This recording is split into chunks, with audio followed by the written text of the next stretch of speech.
El Papa Francisco nos ha invitado a vivir un año de la misericordia.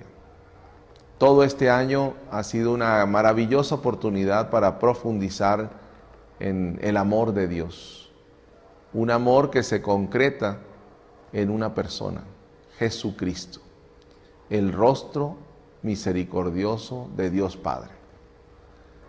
Y eso es lo que hemos venido haciendo en esta primera parte de nuestro curso de actualización teológica de este año 2016. Tratar de entender cuál es la propuesta del Papa Francisco y especialmente entenderla desde la palabra de Dios. De hecho, nuestro punto de referencia es la bula Misericordiae Vultus, el rostro de la misericordia, donde se presenta a grandes rasgos lo que es este año de la misericordia y especialmente cuál es la inspiración bíblica de este año. Hay 3 puntos muy importantes a tener en cuenta. Primero, cuando el Papa habla del año de la misericordia, nos recuerda el año de gracia que aparece en el texto de Isaías 61, que Jesús lee en la sinagoga de Nazaret. Nos trae este relato el evangelista Lucas en el capítulo 4, versículos 16 al 21. El Espíritu del Señor está sobre mí y me ha enviado a anunciar la buena noticia a los pobres. Un año de gracia, dice el texto. Y cuando el Papa habla del año de gracia, entonces nosotros hemos profundizado justamente sobre lo que significa ese año, ese tiempo de gracia. El tiempo de Dios, el Kairos. Entender este año como año de misericordia es entender también el Kairos de Dios, el tiempo de salvación de Dios en este año de la misericordia. Y para ello tomamos especialmente la teología de Lucas, donde justamente Jesús, al final de proclamar este texto de Isaías, dice: hoy se ha cumplido esta palabra que ustedes acaban de oír. O sea, Lucas usa esa expresión, hoy, para indicar que este es el tiempo de Dios, este es el tiempo de la salvación. El segundo punto en el que podemos profundizar la propuesta del Papa Francisco es entender que el año de la misericordia no es un año desconectado con el resto de las cosas que estamos viviendo. El tiempo de la salvación de Dios no es solo un año. Un año es un periodo pedagógico, un periodo intenso, especial, singular, casi podríamos decir de impacto para nosotros y para el mundo entero. Pero realmente el tiempo de la salvación es mucho más amplio. Y para esta experiencia que estamos viviendo con el pontificado del Papa Francisco, pues significa toda su gran propuesta de iglesia presentada especialmente en la Evangelii Gaudium, aquella exhortación apostólica sobre la alegría del Evangelio. Y allí se nos piden especialmente 3 cosas. Primero, hay que entender que evangelizar es actuar con misericordia, es ir en salida hacia el mundo, en una actitud misericordiosa que presenta el Evangelio de Jesús como un acto de amor. La iglesia sale como madre, la iglesia sale como, dice él, en una actitud de tienda de campaña en medio de una humanidad llena de heridos. Esa es la primera de las iniciativas que nos propone. El año de la misericordia es eso, una oportunidad para poner en práctica ese aspecto de una iglesia en salida con entrañas de misericordia. Segundo, para poder vivir esa experiencia en salida, tiene que haber una actitud de conversión profunda. No puede haber realmente una experiencia de anuncio del Evangelio en la alegría, en el gozo y en la misericordia, si la iglesia no hace un ejercicio interior de revisar sus actitudes, sus estructuras, sus formas de pensar y de formar a los demás para poder mostrar el rostro misericordioso de Dios. Por eso la conversión pastoral resulta el segundo elemento importante de este tiempo en el que la iglesia se está revisando. Y tercero, el Papa en la Evangelii Gaudium nos habla de la evangelización de lo social y pone en el centro de la preocupación a los pobres. Entonces el Papa habla de una iglesia pobre para los pobres, una iglesia que se mira a sí misma desde la pobreza evangélica, se revisa y se convierte, y también sirve a los más pobres del mundo. El Papa nos ha dado muchos signos, muchas muestras de cómo hacerlo, pero ciertamente en esos gestos, en esas cartas, en esas palabras que él pronuncia, nos marca a todos el desafío de vivir la misericordia más allá de un año, más allá de una puerta, más allá de un símbolo. En la Evangelii Gaudium entonces se está viviendo ese tiempo. Lo último que quisiera decir, y que nosotros hemos estado trabajando en este tiempo de formación, es que el Papa nos habla de manejar las cosas de la forma más sencilla posible. Y nos dice cómo entender este año. Primero, una idea, la misericordia. Segundo, un sentimiento, la ternura.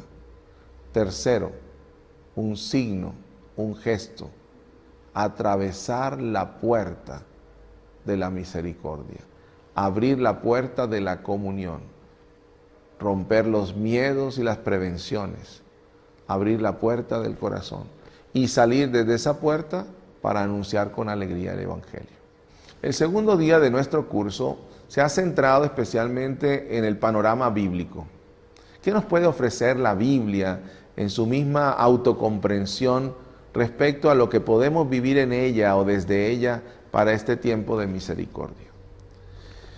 Cuando nosotros vamos a estudiar la Biblia, siempre podemos acercarnos a ella de diferentes formas. Hay quien ve en ella solamente un libro viejo, antiguo, que habla de cosas que ya pasaron. Otro piensa que la Biblia es como si fuera un teléfono. Levantas el auricular, escuchas lo que Dios dice y enseguida ya empiezas a decir, esto es lo que Dios dice. Entre esa visión fundamentalista y la otra que ve a la Biblia muy lejana, pues nosotros buscamos también unas opciones de interpretación de la Biblia que nos acerquen a la misericordia. Y de las experiencias que hemos identificado importantes son, en primer lugar, entender la Biblia desde la dimensión de pequeños relatos de personas, de familias, que van formando en esos pequeños relatos un gran relato que se llama la historia de salvación. La Biblia está impregnada de itinerarios de vida y de fe que nos ayudan a todos a identificar nuestra vida con las historias y los itinerarios de fe que aparecen allí. Cuando uno estudia la Biblia desde una perspectiva a veces demasiado académica, puede ayudar a traer, digamos, más claridad sobre ciertos textos, pero también puede no inspirar la vida de las personas. En este segundo momento, nosotros lanzamos la mirada sobre, por ejemplo, cómo está configurado el Pentateuco. Darnos cuenta que el libro, por ejemplo, de Génesis, es una historia de familias. La historia de Adán, la historia de Noé, la historia de Abraham, Isaac y Jacob. Todos son relatos de familias. Familias que van creciendo, familias que tienen muchos problemas, familias que son bendecidas por Dios, familias que van de alguna manera transitando el paso del tiempo.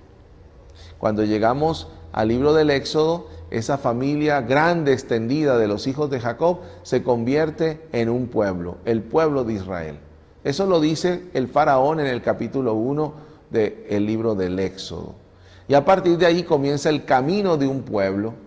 Pero lo interesante es mostrar cómo el Pentateuco, al mismo tiempo que nos muestra que de esa familia nació un pueblo, el pueblo de Israel, también va naciendo la historia de un personaje que acompaña a ese pueblo, Moisés. Simultáneamente a la historia del pueblo, vamos viendo la historia de Moisés. Desde el capítulo 1, capítulo 2 del Éxodo, se van uniendo la historia del pueblo de Israel y la historia de Moisés. Y así avanza hasta el final del capítulo del libro del Deuteronomio en el capítulo 34. Termina el tiempo de Israel en el desierto, termina el tiempo de Israel fuera de la tierra prometida y también termina la vida de Moisés. La vida de la persona unida a la vida del pueblo de Israel. En el corazón de esa historia tenemos entonces también el centro del lugar más importante, que es Sinaí, el monte Sinaí, el monte donde Dios se revela y refleja justamente su plan de salvación. Tú serás mi pueblo, yo seré tu Dios. Y a partir de ahí se establece también una vinculación entre el pueblo y su Dios. Otro de los elementos que hemos resaltado es que hay que entender la historia de salvación, la escritura, la palabra, como un mundo de pluralidad. No tenemos nunca una sola versión. El mundo antiguo considera que no se deben eliminar diferentes historias, se deben acumular, se deben agrupar, se deben considerar una detrás de la otra. Por eso, por ejemplo, en ese Pentateuco vamos a tener simultáneamente 3 códigos de leyes. El código de la alianza en el libro del Éxodo, el código del Deuteronomio en el libro del Deuteronomio y el código de la santidad en el libro del Levítico. 3 códigos de leyes de 3 épocas distintas con 3 teologías diferentes. Sí, la Biblia nos enseña la unidad en la pluralidad. Y eso también nos lo recuerda el Papa Francisco. No puede haber realmente misericordia si no acepto al otro en su diferencia, si no acepto al otro en su particularidad. En ese aspecto es como se va construyendo también el amor entrañable de Dios por todos los seres humanos que hace salir el sol sobre buenos y malos. Finalmente, también hemos recordado que en la palabra de Dios se va mostrando un aspecto esencial del amor de Dios, que es justamente aquel de una palabra que va avanzando progresivamente. No es solamente plural, sino que se va comprendiendo cada día más, en cada periodo más. Esa experiencia, por ejemplo, vivida en Israel, que nos abre la puerta hacia el futuro del día de Dios. Dios debe venir y debe reinar en medio de su pueblo. Es la actitud de la esperanza. La historia de Dios, el tiempo de Dios, los itinerarios bíblicos nos abren siempre la puerta en la esperanza a lo que todavía está por venir en su misericordia infinita. O sea, vivimos en una experiencia de vida, de fe.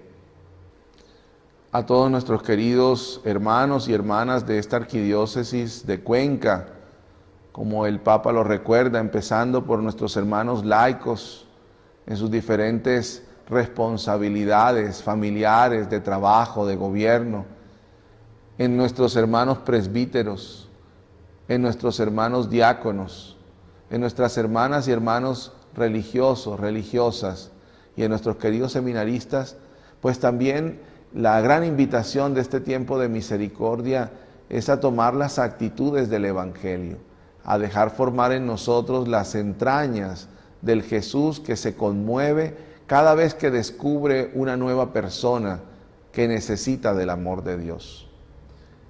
Reflexionábamos en estos días sobre el buen samaritano, reflexionábamos sobre el Padre compasivo, reflexionábamos sobre aquel siervo que era perdonado y estaba llamado a perdonar. En todas las parábolas se nos recuerda ante todo que Dios confía en nosotros. El perdón que Dios nos da a nosotros es una escuela para aprender a perdonar. La misericordia que Dios tiene con nosotros es también una escuela para acercarnos como prójimos, es decir, nosotros a ellos en actitud de misericordia. Que el Señor nos bendiga en este año, que renueve la vocación a la que hemos sido llamados como discípulos, discípulas del Señor, y que nuestro pueblo y la gente que no hace parte también de la iglesia, que está alejada o que nos ve con indiferencia e incluso con rechazo, descubra en nosotros algo que le habla de Dios, algo que le habla de ese amor que le invita a tener vida y esperanza en sus propios afanes y preocupaciones. Que el Señor los acompañe. Para mí personalmente, con lo que he estudiado también, es que mi campo de pastoral, lo que es de la Biblia, me pareció un excelente aporte para lo que es mi vida, mi trabajo también en cuanto al pastoral bíblico y animar la pastoral desde la Biblia misma, ¿no? Quisiera destacar de este curso unas 3 cositas. Primero, el expositor realmente tiene muchos conocimientos, es muy claro y además también nos ha ayudado a reflexionar en la vida personal, de tal modo que no ha sido solo un curso académico, sino también que nos ha ayudado a profundizar en la parte vocacional, en nuestro discipulado misionero. Segundo, valoro la participación de todas las personas, realmente un buen número de participantes, y esto nos ayuda también para la diócesis. Y tercero, las perspectivas que quedan de seguir profundizando en este tema de la misericordia desde la palabra de Dios, que es un llamado del Papa y que nos ayuda a todos nosotros en la evangelización de nuestra arquidiócesis. Ha sido una semana muy intensa. Todos los participantes que hemos estado pues muy contentos, hablando sobre ese tema que el Papa Francisco ha querido que en este año vivamos en toda la Iglesia. El Padre Guillermo Acero, que trabaja en el CBTPAL en el CELAM, ha sido invitado para este encuentro de esta semana y realmente ha sido muy fructífera. Esperamos que saquemos los frutos correspondientes también para el trabajo pastoral.